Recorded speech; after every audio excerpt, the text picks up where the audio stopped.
Good afternoon, class. Before we start today's video lesson, I would like you to take out a piece of paper and a pencil because there will be times where I'll ask you to stop and actually write something down.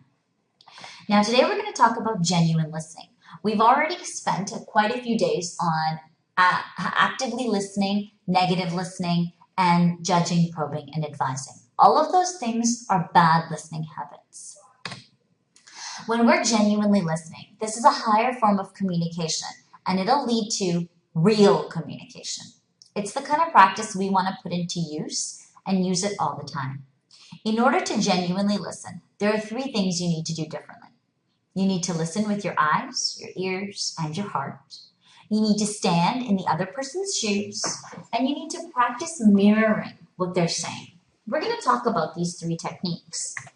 The first one is listening with your eyes, ears, and heart. When you do this, you're actually communicating with someone.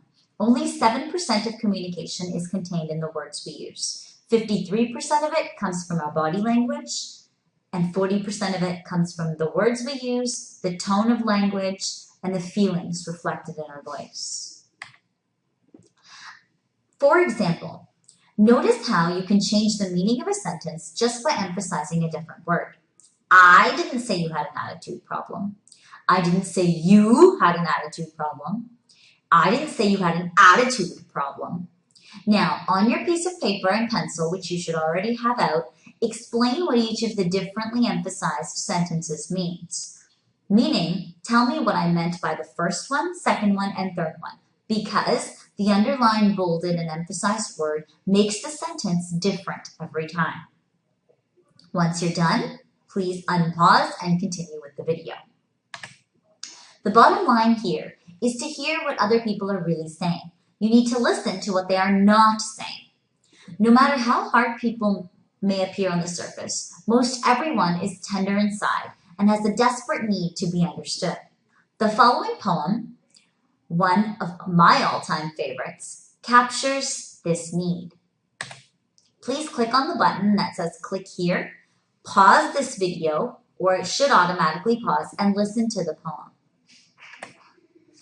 Number 2, stand in their shoes. Once you've heard this poem, you'll understand that everybody wants to be listened to.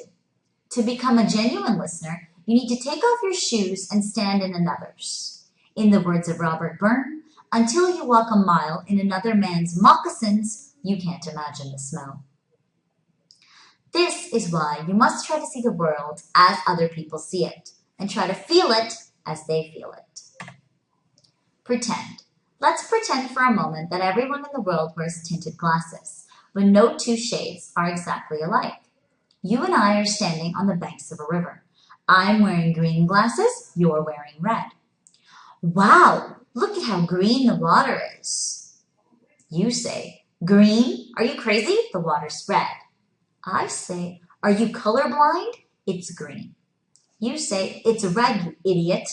And on it goes.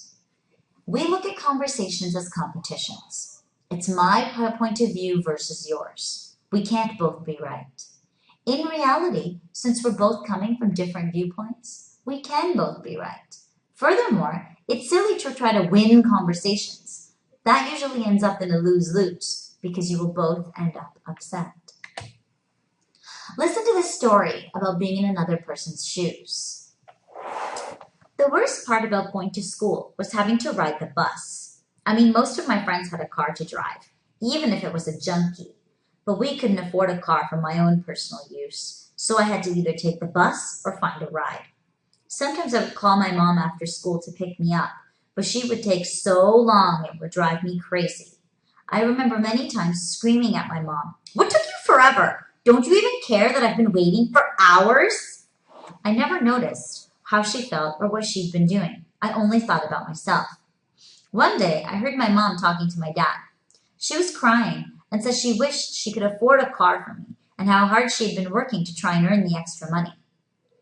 Now I think about it, and all those days she was late, she was actually working hard so that she could make the extra money to buy another car just for me. Suddenly, my whole perspective changed.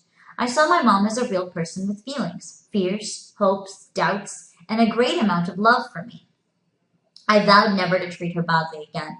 I even started talking to her more, and together we figured out a way I could get a part-time job and earn my way to a car. She even volunteered to drive me to work and back. I wish I had listened to her earlier. I would have learned much sooner how important it is to genuinely listen to another person's feelings. Now, in order to understand what the other person's feeling yourself, you should practice mirroring. Think about what a mirror does. When you look at it in the morning, it doesn't judge you, it doesn't give you advice, it reflects. Mirroring is simply repeating back in your own words what the other person is saying and feeling. It's not mimicking, which is when you repeat exactly what the other person says, like a parrot. Here's an example of mimicking. Geez, Tom, I'm having the worst time in school right now. You're having the worst time in school right now? I'm practically flunking all my classes. You're practically flunking all your classes?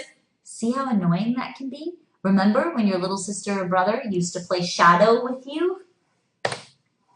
The difference between mimicking and mirroring is mimicking is repeating words, using the same words, and being cold, indifferent, and annoying. Mirroring is repeating the meaning, using your own words, being warm and caring, and actually trying to understand. An example of mirroring. Dad, can I take the car out tonight? No, you can't take the car tonight, and that is final.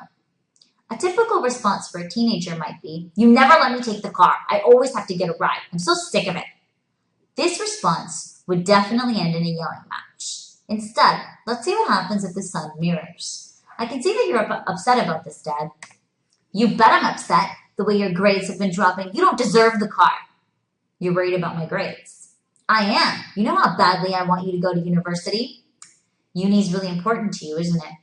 I never had the chance to go to university, and I've never been able to make much because of it. I know money's not everything, but it sure would help right now. I just want a better life for you. I see. You're so capable that it just drives me crazy when you don't take school seriously. I guess you can take the car. If you promise me you'll do your homework later tonight. That's all I'm asking. Promise? Did you see how just being genuine and hearing what his dad was saying, the son easily won over his dad? By keeping his promise later on, he also won his dad's trust. The situation could also have ended without the son getting his way, but at least his dad felt understood, and the next time he may have relented on the car. Some mirroring phrases could be, as I get it, you feel that. So as I see it, or I can see that you're feeling, or you feel that, or so what you're saying is. So these are some of the things that I'd like you to take into account. We've looked at listening styles that are not so genuine and some that are genuine. So now I would like you to get into groups of 2, and I would like you to make up 2 conversations. You'll write out the full scripts and hand them in. In one conversation, I would like you to display negative listening, using any of the 5 negative listening habits, and display judging, probing, and advising. It might be helpful for you to do this in different colors and have the examples or explanations of what's happening in a different color. In the other conversation, I would like you to display genuine listening, using mirroring. And again, use a different color to explain what is going on. Don't assume that I'll know or understand. You can please go to the assignment page and rubric on the class website so that you know exactly what I'm looking for. Please let me know if you have any questions. Thank you for listening.